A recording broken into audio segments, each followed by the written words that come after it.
Sa gitna ng patuloy na usapan tungkol sa posibleng pagbabalik ni former Vice President Leni Robredo sa national politics sa 2028, muling lumilitaw ang interes at suporta ng ilang personalidad mula sa showbiz na matagal nang nagpahayag ng paghanga sa kanyang pamumuno. Kahit na nauna nang sinabi ni Leni na wala siyang planong tumakbo, hindi pa rin nawawala ang mga boses ng ilang artista na umaasang maaari pa rin itong magbago ng desisyon sa hinaharap.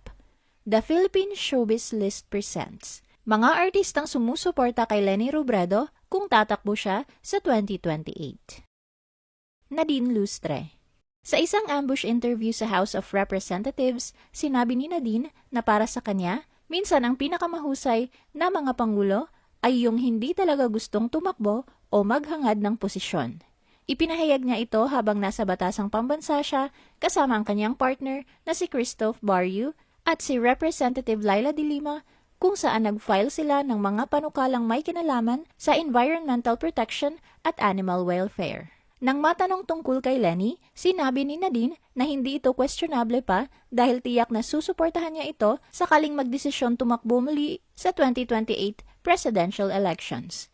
Binigyang diin niya na naniniwala siya sa kakayahan ni Leni at itinuturing niya itong pinakamahusay na kandidato noong tumakbo ito noong 2022. Sharon Cuneta. Sa isang open letter na inilabas sa Instagram, nanawagan ang megastar kay Leni na muling pag-isipan ang pagtakbo sa 2028 presidential elections. Naniniwala siya na si Leni ang may kakayahang magbuklod sa iba't ibang grupo at partido sa bansa. Ipinunto niya na napatunayan na ng dating Vice Presidente ang kanyang dedikasyon sa serbisyo at pagmamahal sa Pilipinas.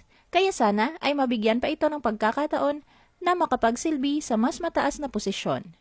Binanggit din ni Sharon na siya at ang kanyang asawang si Senator Kiko Pangilinan na naging running mate ni Leni noong 2022 ay handang buong pusong sumuporta kung sakaling magpa siya itong tumakbo muli.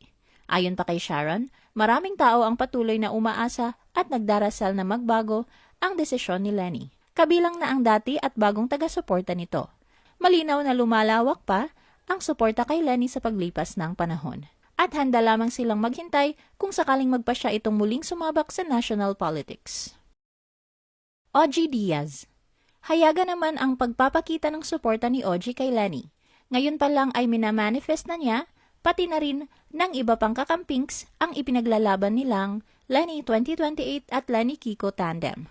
Sa kanyang mga pahayag at social media post, binigyang diin ni Ogie ang panawagan na muling isaalang-alang ni Leni ang nauna nitong desisyon na hindi na tumakbo sa national office.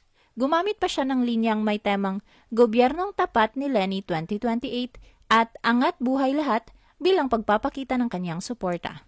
Sinabi ni Ogie na kahit patuloy na sinisiraan at inookray ng mga bashers, hindi pa rin matatawaran ang malasakit, walang bahid ng korupsyon at ang pagkakaroon ng konkretong plano para sa bansa ni Leni.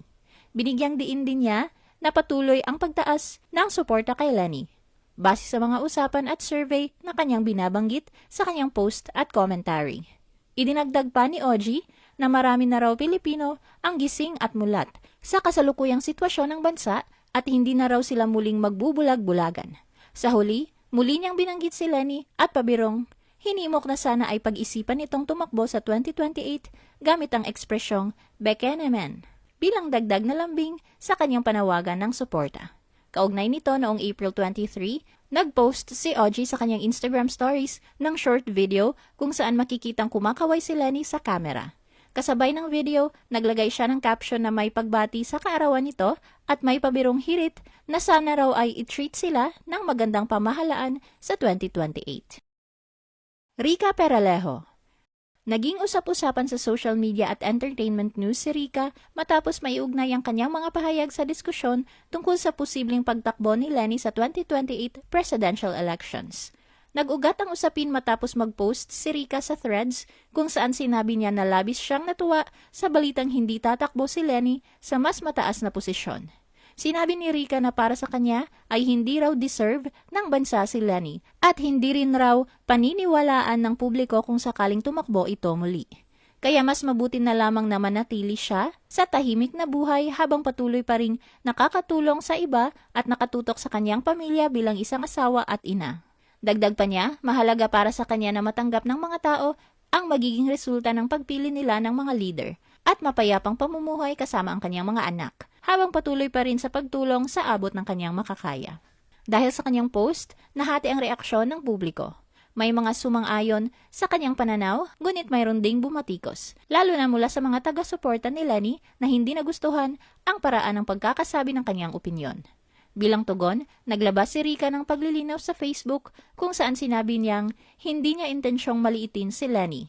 Ipinaliwanag niya na para sa kanya, si Leni ay isang taong labis niyang hinahangaan at itinuturing pa niyang the one that got away, na nagpapakita ng panghihinayang na hindi ito naging pangulo ng bansa. Sinabi rin niya na masaya siya na nasa posisyon si Leni ngayon bilang halal na opisyal sa Naga City kung saan ito patuloy na iginagalang at pinapahalagahan. Ayon kay Rica, mahalaga rin ang pakikipagtulungan ng mamamayan sa isang leader upang maging epektibo ang pamahalaan. At binigyang diin niya ang kahalagahan ng maayos na pag-unawa sa mga binabasa upang maiwasan ang maling interpretasyon. Sa huli, ipinahayag din ni Rica ang pagbabago ng kanyang pananaw sa ilang simbolo ng patriotismo na nagpapakita ng kanyang personal na refleksyon bilang mamamayan. Vice Ganda. Kilala bilang isa sa mga pinaka-vocal at prominenteng celebrity supporters ni Leni, muling ipinakita ni Vice ang kaniyang patuloy na paghanga sa dating leader ng oposisyon kahit matapos nitong linawin na hindi siya tatakbo sa 2028 presidential elections.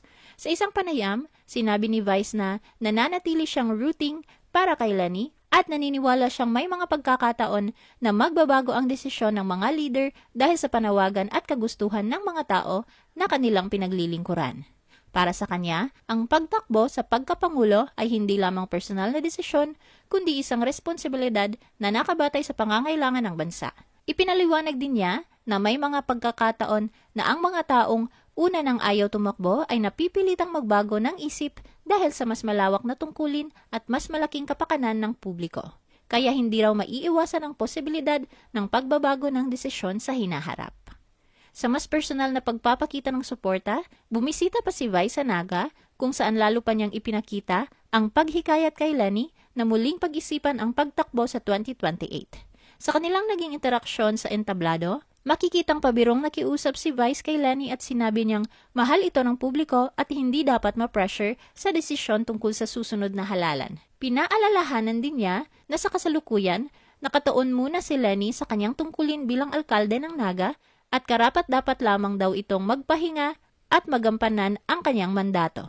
Dagdag pa ni Vice, pagkatapos ng termino ni Leni bilang mayor, umaasa pa rin siya na baka sakaling muling magbago ang isip nito tungkol sa mas mataas na posisyon. Sa kabila ng pagiging makulit ng kanyang panghihikayat, nanatiling magaan at masaya ang kanilang palitan kung saan tinanggap naman ito ni Leni ng maayos at may ngiti lamang. Dahil dito, marami ang nakapansin na ang naging tagpo ay hindi tensyonado, kundi isang natural at friendly na interaksyon sa pagitan ng magkaibigan at taga-suporta. Para sa marami, hindi na nakapagtataka ang ganitong kilos ni Vice dahil kilala siya sa pagiging vocal at emosyonal na taga-suporta ni Leni.